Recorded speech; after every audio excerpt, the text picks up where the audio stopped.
Hey everyone, welcome aboard. This is the radio channel, and we're gonna actually have a review of an old receiver, which is the YB300PE. So what's the YB300PE?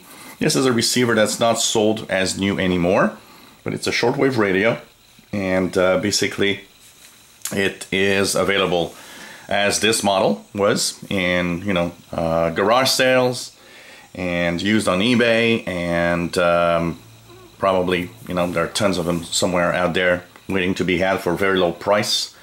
So this one was bought for 15 Canadian dollars, and it's a cool little radio actually. Been using it a little bit, and I'll be posting more videos today showing its capabilities. So this radio has medium wave, FM, and also has a shortwave split in two bands. What's interesting is that you can tune in between the international broadcast band, and that's very, very nice. So even though if I press the band selection, it gives me the international broadcast bands where I can tune in.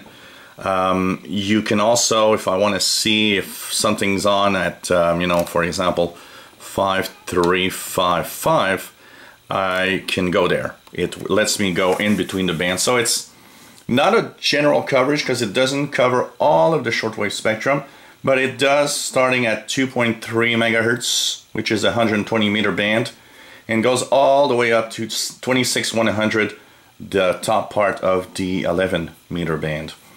Now, it is a little awkward to tune. That's the biggest part. You've got keypad entry, and that's nice because it lets you go to frequencies quite fast.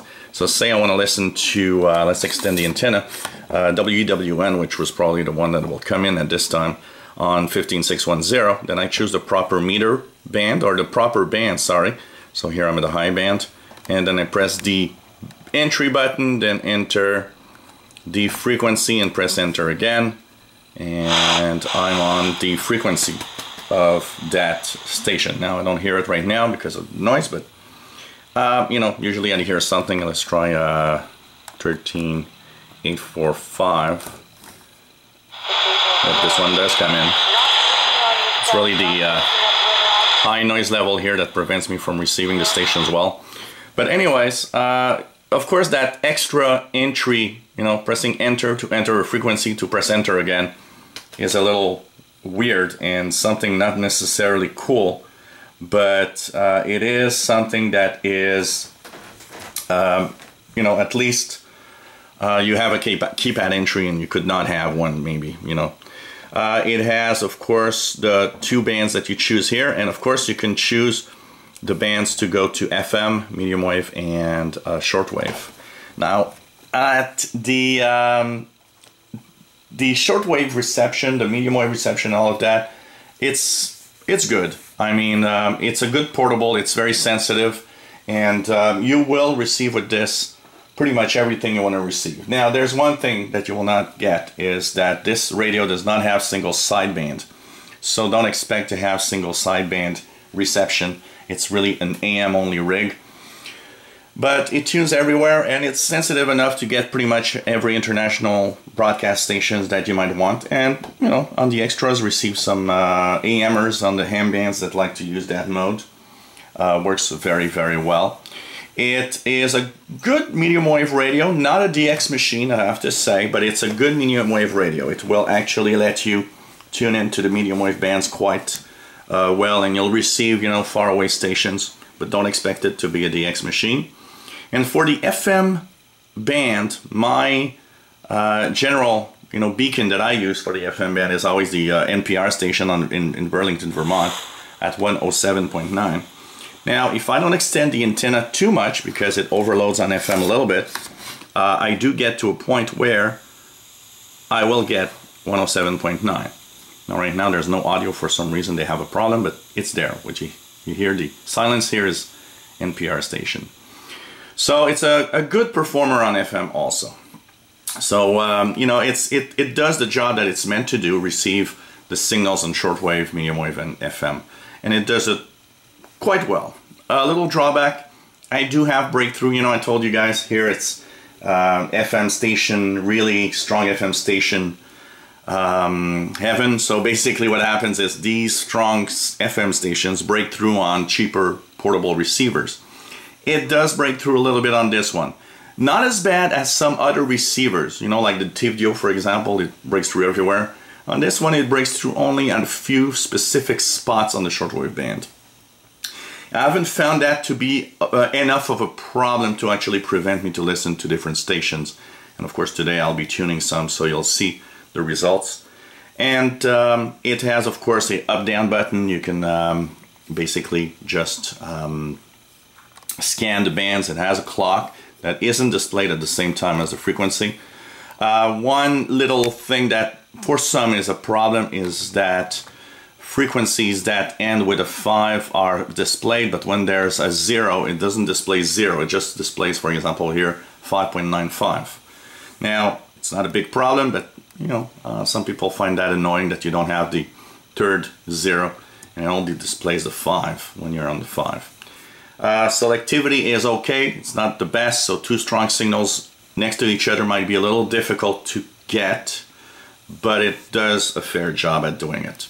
Keypad entry, you have a backlight that doesn't stay on, and I gotta say, it's kind of a poor light compared to today's radios, but it does a job. And if you're in the darkness and you need to see the frequency, for example, it does the job, but you gotta hold it in order for it to work, and when you actually release, it just stops.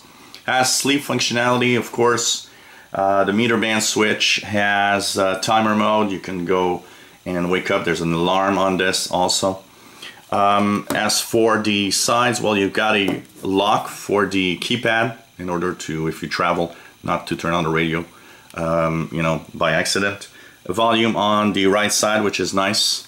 On the left side, you've got an external antenna input, which is nice, as you can put a little antenna there. And we're going to try it out because I'm planning to go to Perry Island probably this week. We'll bring this radio and we'll test it with the antenna. It has a DX local switch. It has a earphone. It's stereo through the earphone, by the way, on FM. And finally, it has a little jack for DC 4.5 volt. As of course the telescopic antenna on top, and a little stand with cute little world map on it with the time zones and everything. Pretty cool. Uses 3 AA battery. Now this is not the correct door, because the door that was for this radio was lost, so I put one that doesn't fit well but actually fits well enough that it prevents the batteries from actually falling out. 3 AA batteries to work this thing, and like I said, it's not that bad of a radio actually.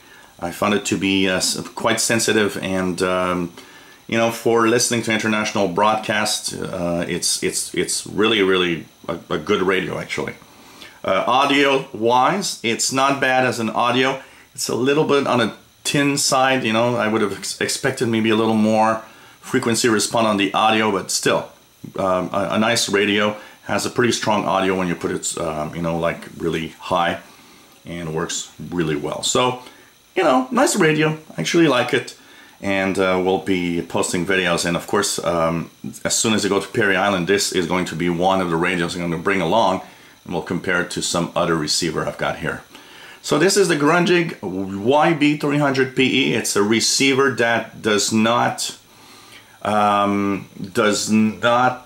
exist, and probably not in the brand new in the box model unless somebody never used it, but you can find it maybe for, you know, cheap. If you want to have an idea of how much I would pay for a radio like this on the used side, $20 or less. Okay, if you get it for 20 bucks or less, you got a deal. You got a good deal. More than 20, you know, I don't know. I'm starting to wonder if that's an interesting choice for that price, because brand new, it was like in the $70, around $70, I believe. So that means that, you know, we are at 20, you're already at 1/3 of the official price. So hope you enjoyed our little look at the Grundig Yacht Boy. And it's a nice performer, and you'll see the videos today. I'll post videos of different things that I'll be receiving with it to show you guys, both on medium wave, on FM, and on shortwave, so you guys could see its performance. If you enjoy my videos, please subscribe, give us thumbs up. If you have questions about this receiver, please let me know. And I hope you enjoyed this review of an old radio that's still a pretty good performer for shortwave.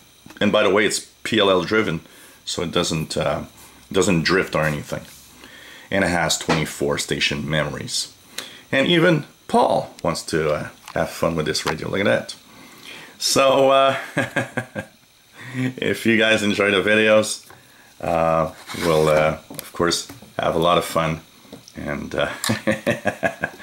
and even Paul wants to have this receiver. So here we go. Hope you enjoy the videos, and it's nice to do these. If you have questions, please ask away. I'll be happy to answer them.